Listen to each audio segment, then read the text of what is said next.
In my country, Latinx Americans are twice as likely as their white counterparts to face toxic pollution.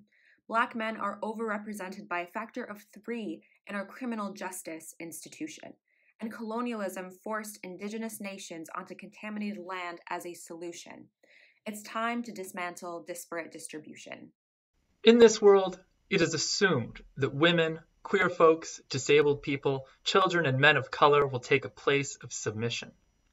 Acknowledging marginalized stakeholders somehow requires someone else's permission. Concern for non-human animals and the needs of future generations seems a guaranteed omission. It's time to realize radical recognition.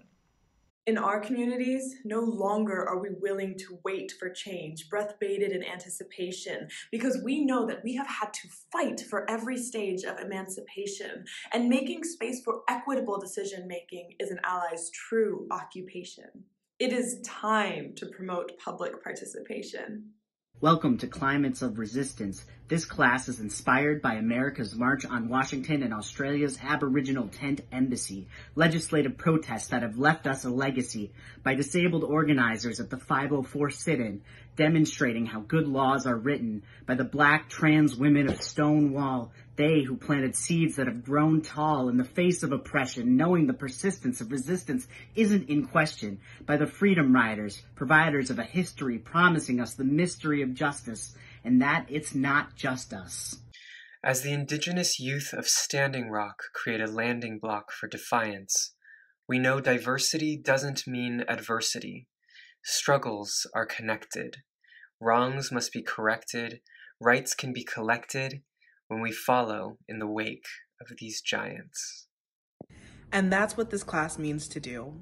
To uncover the patriarchal white supremacy that exists while acknowledging the power within us that resists. We use art to teach because we know that art can reach the parts of us that others would have silenced, knowing they're the parts of us able to end this violence.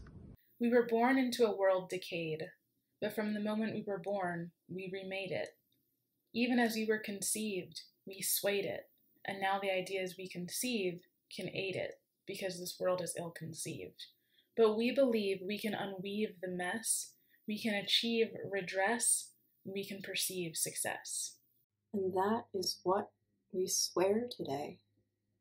Promising we can share a way to a future where we care to play by rules that let us dare to say, is this a class or a movement? This is our existence. This is our insistence. Welcome to Climates of Resistance.